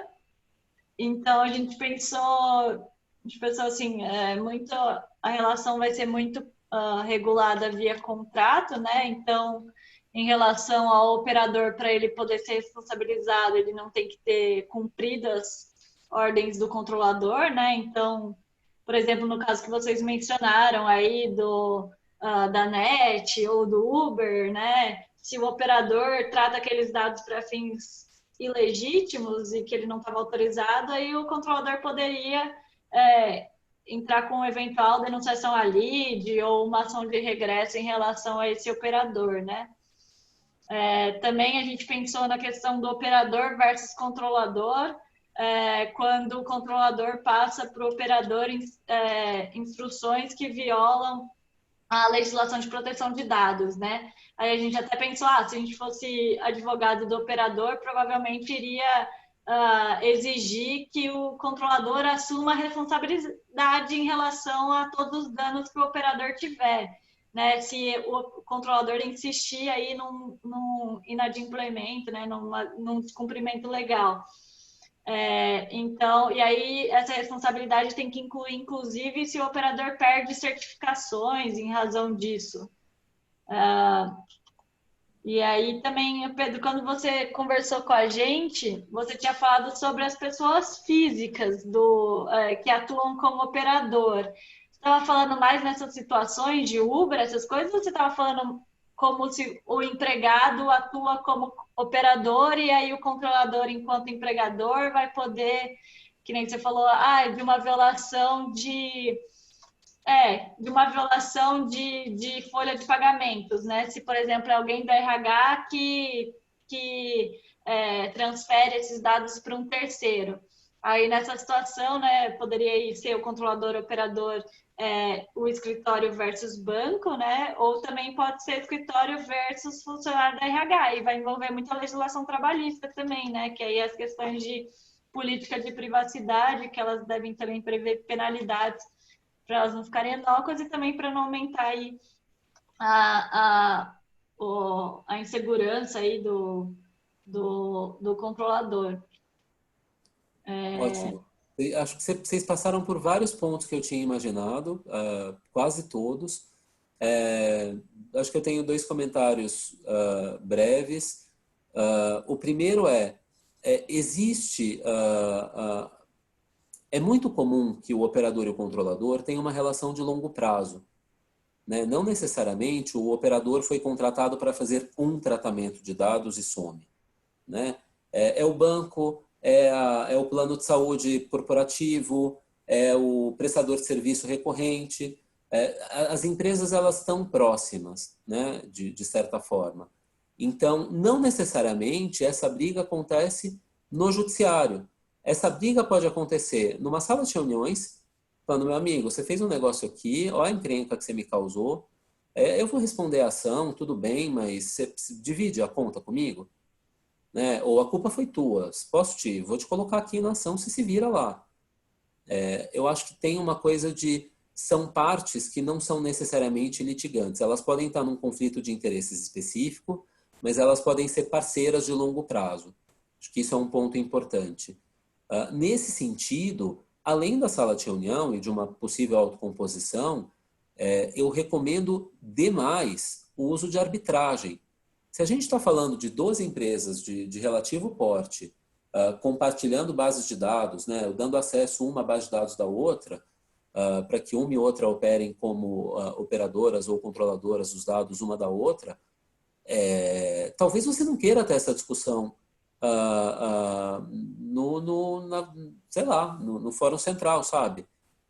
Talvez você não queira discutir isso em público, talvez você esteja investigando práticas que não são tão bacanas e que acontecem na tua base de dados, mas que ainda não engatilham a obrigação de comunicar à autoridade nacional e os titulares, por exemplo. Né? Uma investigação prévia, se está tendo algum problema específico. Então, a arbitragem tem esse caráter de confidencialidade que pode proteger a reputação de operador e controladora numa situação como essa. E acho que o último ponto, e aí voltando para o que você falou, a questão trabalhista, né? O operador pode ser um funcionário do controlador. Né? O operador pode ser a pessoa física que aplica o tratamento de dados que foi determinado pelo controlador. Nesse caso, é importante lembrar que a ação de regresso pode ser completamente inócua. Né? Uma operadora de telefonia tem problema com um operador de telemarketing que está ali operando os dados cotidianamente, isso gera um contencioso judicial que gera uma indenização de R$40 mil, ela não vai receber nunca de uma pessoa que o salário é 1/40avo disso, entendeu? Ela não vai conseguir esse balanço. Então, acho que é importante também lembrar que quando todas as empresas controladoras têm funcionários operadores, né? E que esses funcionários devem ser constantemente alertados sobre esse caráter. As políticas internas, os treinamentos, as boas práticas, tudo aquilo que a gente fala muito longe de responsabilidade civil, mas que na verdade está intimamente relacionado. Uma falha desse sistema interno de boas práticas, de conhecimento, de compliance, pode gerar uma responsabilização do controlador que o operador não vai ter condições econômicas de bancar. Então, essa ação de regresso morre, né? Ela perde sentido, né? Você ganha a ação de regresso, tá bom, executa 2 milhões da operadora de telemarketing. Boa sorte. Não vai achar nada, vai achar um bem de família quando acha. Quando você acha operadora, porque, por exemplo, nem tô falando, você vê essas empresas, por exemplo, que compram cobrança. Quando você vai depois tentar notificar ela, você descobre que o oficial de justiça não consegue nem citar a empresa para conseguir encontrar ela. Exato. Então, acho que o cenário é esse com relação a essas brigas. Gosto muito da alternativa da arbitragem. Recomendo com frequência. Acho que a arbitragem ainda é vista como um método de solução de controvérsias caro, inacessível, complicado. Não é. Tem câmaras arbitrais ótimas, baixo custo, e quem sabe um dia a gente consiga estabelecer eventualmente até câmaras especializadas no tema, né? A BPI, por exemplo, tem as câmaras especializadas em propriedade intelectual. Por que não, dentro do contexto da BPI ou da IAPP, a gente ter câmaras especializadas no assunto, com árbitros não só advogados, mas técnicos em segurança da informação, engenheiros, enfim, né? uma série de conhecimentos técnicos para conduzir esse tipo de discussão, que, além de tudo, no judiciário, vai ficar presa em meses de perícias, né? Meses, assim, e perícias com objetivos, às vezes, inatingíveis, né? Confirme, senhor perito, que houve um vazamento de dados na noite do dia tal. Boa sorte, amigo. Boa sorte. Como é que o perito vai conseguir ter acesso a todo o histórico, né, do sistema, backups, enfim, e determinar a existência ou não desse fato? É bastante delicado. Grupo 3. Estou estourando o horário, mas começou um pouquinho mais tarde, gente. Me escolheram de forma tirânica para falar, mas tudo bem. Todo mundo vai ser chamado para falar. Então, a gente vai falar sobre o controlador e o operador versus o encarregado, né? A gente começou aqui a questão vendo que no 41.4 é o controlador que escolhe o encarregado, né? E depois a gente discorre sobre a questão do seguinte: esse encarregado é quem? Ele é empregado, ele é pessoa jurídica, né? E a gente passa por duas questões, né? E se for pessoa jurídica, nessa questão seria resolvido na seara civil, né? Com responsabilidade subjetiva. E se for empregado, na seara trabalhista, tem a teoria do risco do empreendedor, né? Se ele for empregado também, além disso, no 44, fala que o encarregado ele segue as diretrizes do controlador, né? E aí fica aquela questão. Tem a política interna da própria empresa. Ela é aberta, ela é fechada, como é que ela é feita, ele tem liberalidade para fazer o que quer, não tem, segue ordens. Então tem toda essa questão. Gente, se vocês puderem me ajudar aí, por favor, já estou pedindo ajuda. O Leandro lembrou bem, ele saiu, mas tem a questão da gestão de crises, né? Mas já gostei muito do que eu ouvi. Se alguém tiver mais algum comentário, já gostei bastante do que você trouxe. Em cima do que o Arthur estava colocando, vocês estão me escutando? Sim. Sim. A gente também evoluiu para responsabilidade civil objetiva e subjetiva. E a gente pode demorar 2 horas aqui só nesse assunto. Eu só queria colocar uma coisa que Pedro colocou agora no final, que é exatamente a arbitragem, que eu acho que é um instrumento maravilhoso para regular ou resolver, né, disputas internas, controlador, operador e até o DPO, né? Eu acho que isso seria uma receita muito boa. A gente ainda não tem essa cultura da arbitragem, como eu coloquei acima, mas eu acho que seria a forma mais eficiente de se resolver esses impasses internos, tá? Eu acho que a gente falou muita coisa, tá? Além disso, tá? Não foi só isso, não. A gente foi Não fundo. foi só isso, não. Teve mais coisa. Mas tentar resumir tudo. Acho que foi um belo resumo, passou por vários elementos importantes. A questão toda desse grupo, né? A provocação de eu ter colocado essa briga aí entre as brigas que a gente ia discutir é a discussão sobre qual é a extensão da responsabilidade civil do encarregado. E eu uso o encarregado de DPO como sinônimos o dia inteiro, não vejo o menor problema nisso, mas é muito importante a gente lembrar que DPO e encarregado, nas respectivas legislações, são figuras diferentes. DPO do GDPR, ele é um whistleblower. Ele está a serviço do governo, a serviço da lei dentro da empresa. O encarregado está a serviço da empresa dentro da empresa. Isso é uma diferença brutal. Né? O encarregado, ele tem até algum nível de autonomia, ele pode eventualmente determinar algumas coisas, mas chega um ponto que se o board da empresa fala não vai fazer e acabou. Né? Ele não tem para onde ir, o encarregado. Enquanto que no GDPR, o DPO fala, a gente precisa retificar este fluxo aqui. Este fluxo está equivocado, ele está expondo dados de titulares a risco.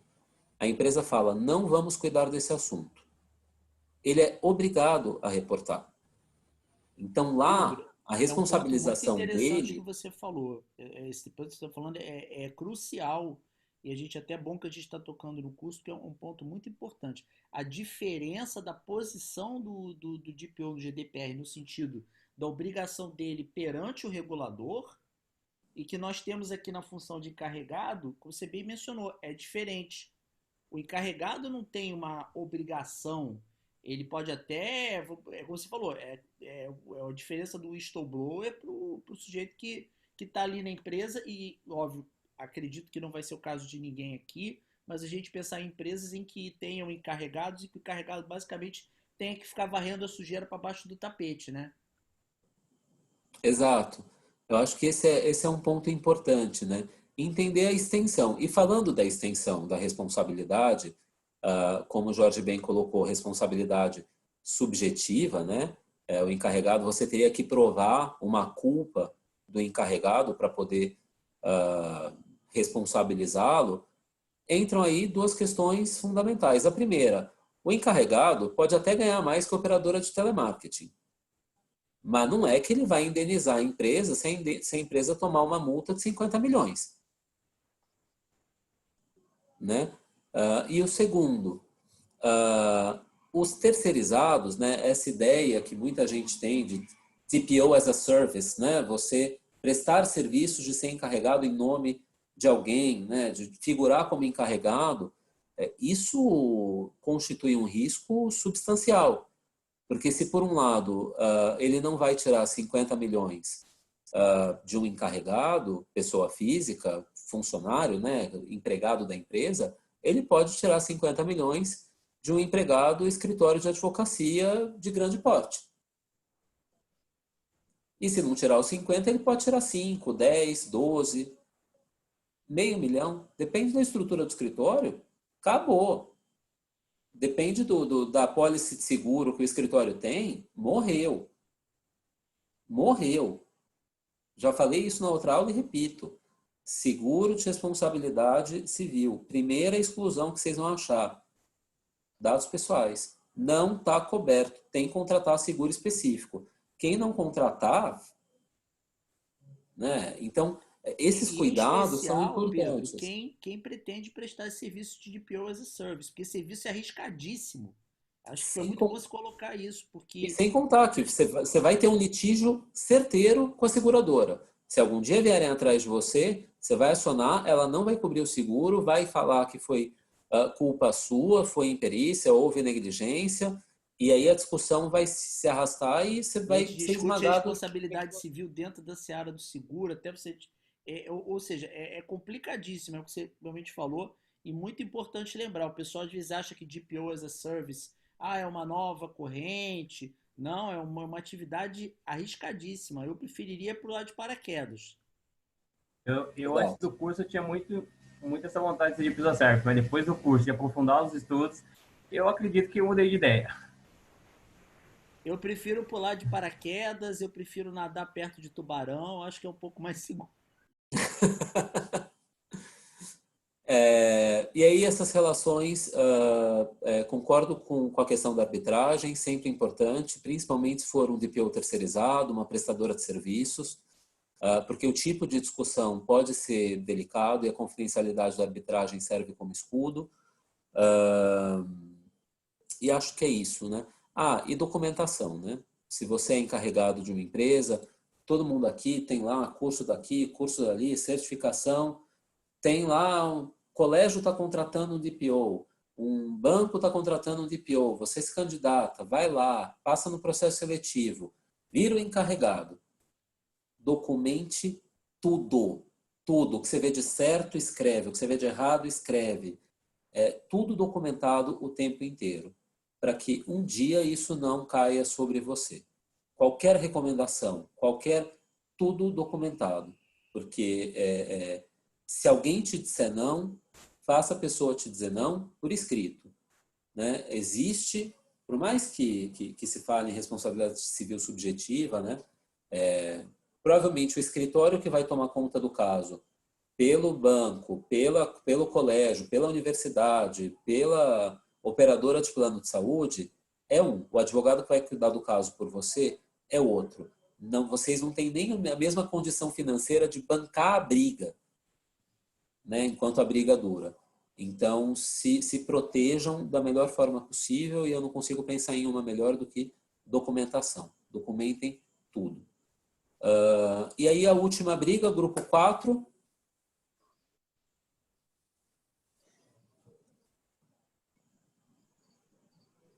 Grupo 4? E aí do grupo 4? Eu, Érica e Esmirna. Quem vai falar? Você fala? Você. Eu? Meu Deus. Vamos lá.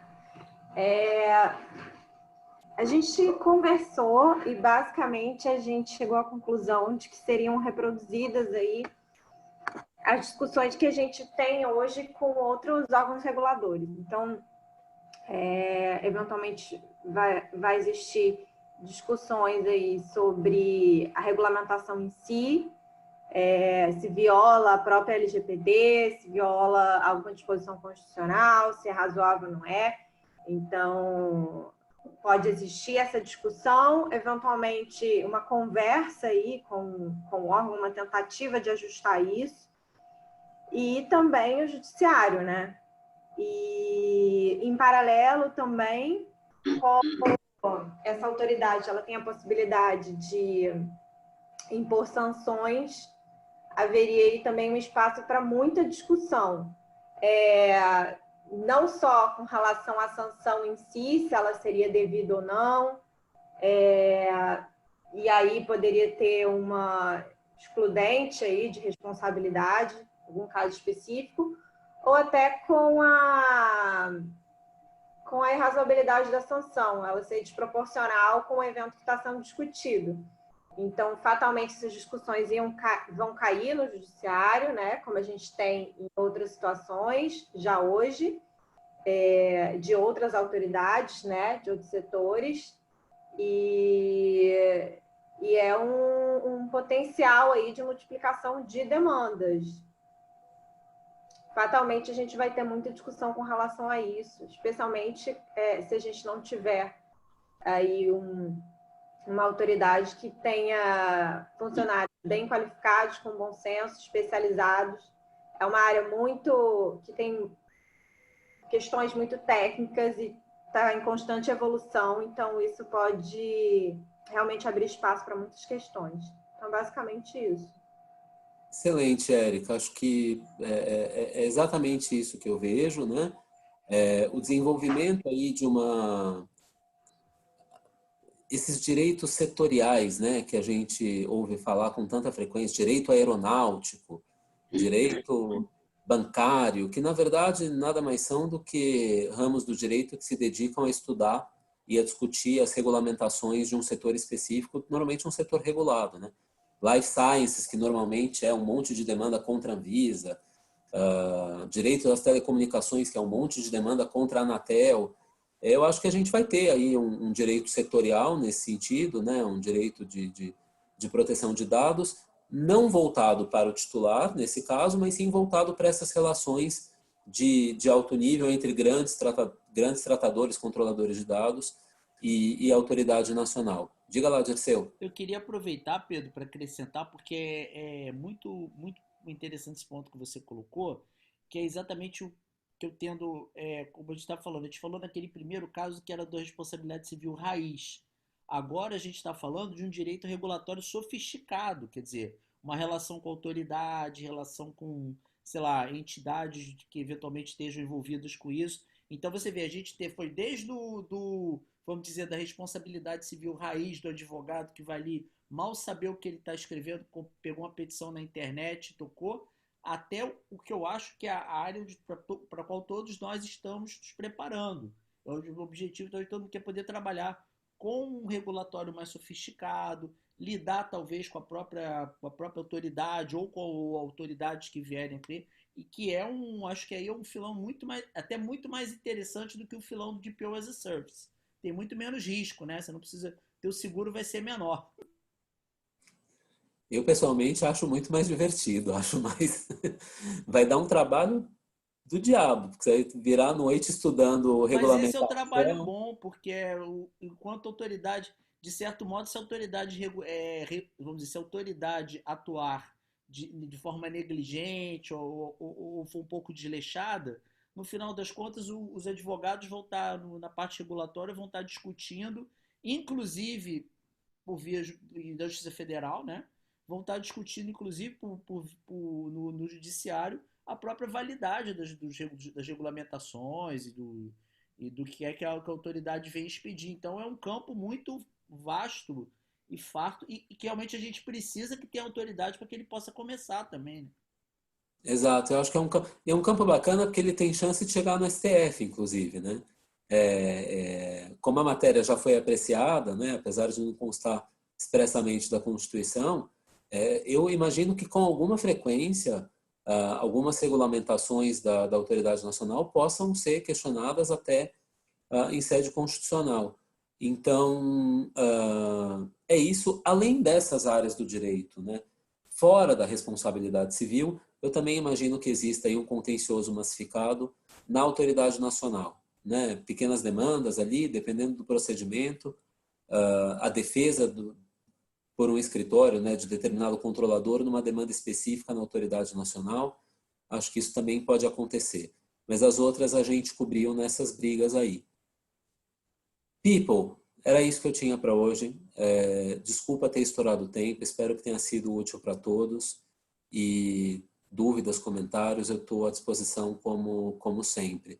Vou pedir desculpas. Algumas pessoas que estão aqui me escreveram nas últimas 2 semanas e eu ignorei solenemente, mas foi com muito carinho e com muito amor. Eu olhei a mensagem e falei, nossa, preciso responder, mas não tive condição não. A gente está num ritmo acelerado, não consegui dar atenção para todo mundo. Final de semana está chegando, vou pedir uma pizza, tomar um vinho e aí eu respondo para todo mundo. Pedro, muito obrigada. Vamos fazer a nossa salva de palmas, Dirceu? Vamos. Mais do que merecida. Tivemos aqui a volta do Pedro. Verdade. Adorei. O Jorge abriu e a Ivana abriram a câmera. Gostei. Ana Luísa também. Só não viu para as palmas da Ana Luísa. Mas, enfim, muito obrigada. E você sabe que aqui a casa é sua, né, Pedro? Então, eu tendo chance, eu venho, assim.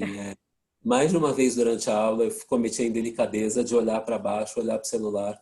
A gente está acompanhando estou acompanhando um tema urgente, mas foi o que eu disse para vocês. Eu sou moralmente contrário a recusar esse tipo de convite. espremi na agenda e falei, vamos lá, vai ser bacana, e foi mesmo, muito feliz. Muito obrigada. Quem tiver mais alguma pergunta, enfim, abre o microfone e vem. E aproveita que daqui a pouco ele vai olhar para o celular e vai sair.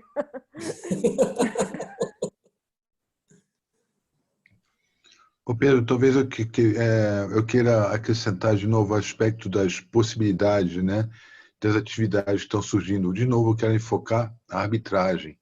Sabe, vai se precisar de muita gente que entenda do assunto. Sabe, muita gente mesmo. Eu acho que também pode se tornar um produto, não gostei da expressão de massa, entendeu? Mas também vai ter muito casozinho repetitivo e eu acho que a arbitragem vai abrir espaço, muito espaço para arbitragem. Eu acho. Bom, se depender da minha atuação, vai, porque eu recomendo com muita frequência. Eu acho que é muito importante como meio de solução de alguns desses conflitos que a gente estudou aqui hoje, né, que a gente analisou o futuro. Eu torço para que o Centro de Solução de Disputas da BPI, né, que já tem, a BPI tem um centro montado e tal, já tem atuado bastante com o nome de domínio, eu torço para que a gente Tá no radar, tá no radar. que nós venhamos adquirir essa expertise, porque eu acho que vai ser muito interessante. Eu acho que é um ramo promissor e mesmo na ausência de um centro especializado, né, uma câmara de arbitragem especializada, as muitas câmaras de arbitragem que existem no Brasil têm árbitros especializados, né? Muitos eu não sei especificamente os professores desse curso, mas muitos dos grandes nomes da proteção de dados no Brasil, e alguns a gente já aprendeu a reconhecer de tanto que viu na mídia, de ter lido os livros, de ter acompanhado a aula, muitos são árbitros cadastrados nessas câmaras e acho que vale a pena, sempre que surgir um conflito, mesmo na ausência de cláusula arbitral, oferecer, né, um compromisso arbitral ali antes do litígio, falar, olha, não tem jeito, vai dar briga, vamos por aqui, porque eu acho que tende a ser uma solução mais rápida, menos... Alguém colocou um comentário, eu não consegui ler com atenção o chat, mas eu vi um comentário que alguém falou assim, a gente foge da aleatoriedade do judiciário. É isso. Acho que também tem esse ponto, né?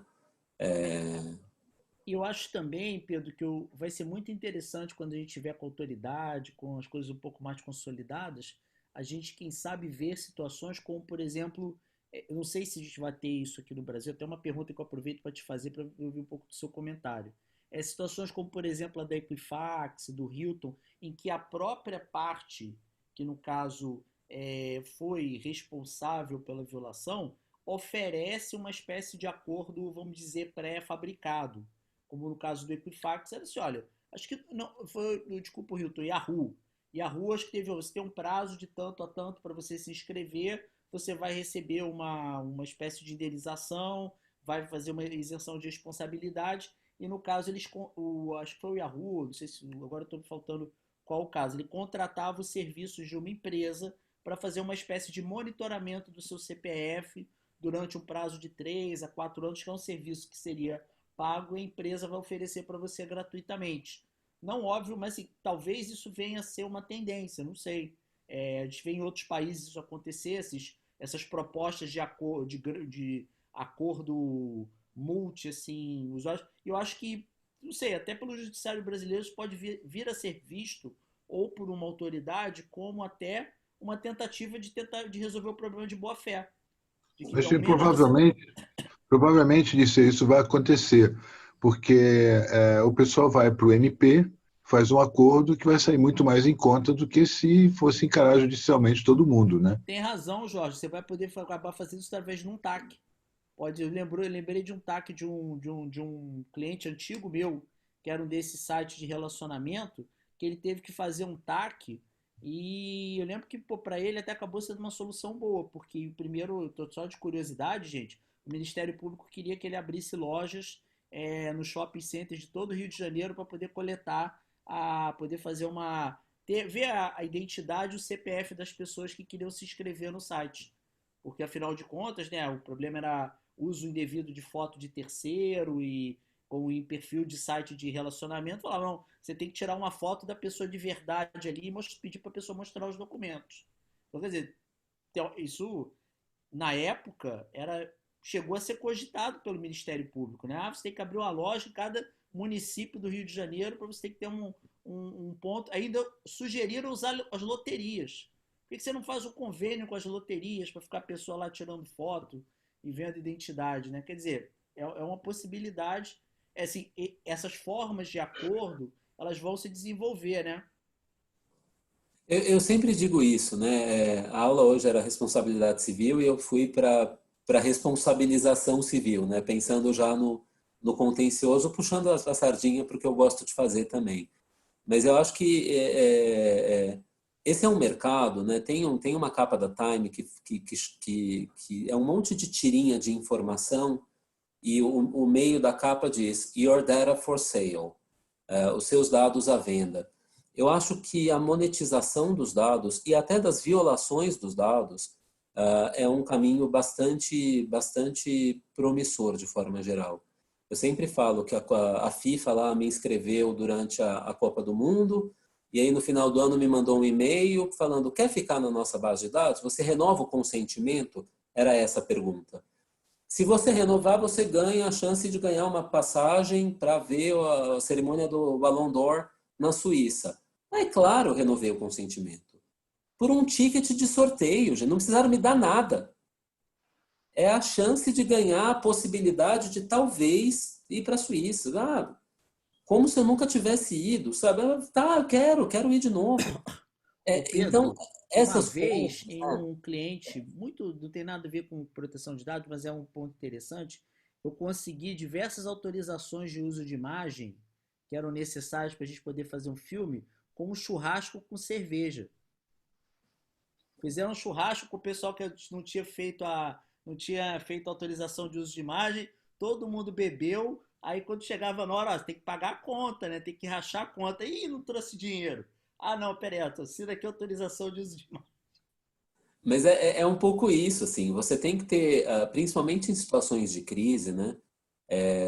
Quem vive sob pressão, eu acho que quem trabalhar com proteção de dados pessoais vai viver sob pressão. É uma profissão para os fortes de coração, tá? Telefone tocar sábado, 11h30 da noite, com um problema acontecendo. Então, quem viver com isso tem que ter a frieza no momento de uma potencial crise para imaginar soluções criativas, né? Vamos brigar, vamos para o judiciário, o básico todo mundo faz, né? E você não vai conseguir um resultado muito diferente que o que todo mundo está conseguindo. Às vezes, se você tiver um insight, né? E não é só o advogado, né? Tem muito a ver com o encarregado se cercar de um bom public relations, uma boa empresa de comunicação e marketing. Se você tiver bons elementos, bom suporte, você consegue gerenciar a crise de forma mais inteligente e eventualmente mitigar os riscos, os danos que você teria com essa crise.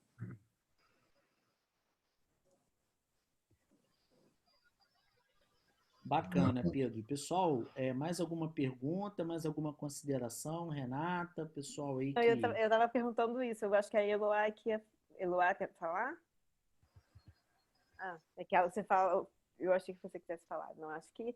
Então tá ótimo. Se não temos mais perguntas, Ivana?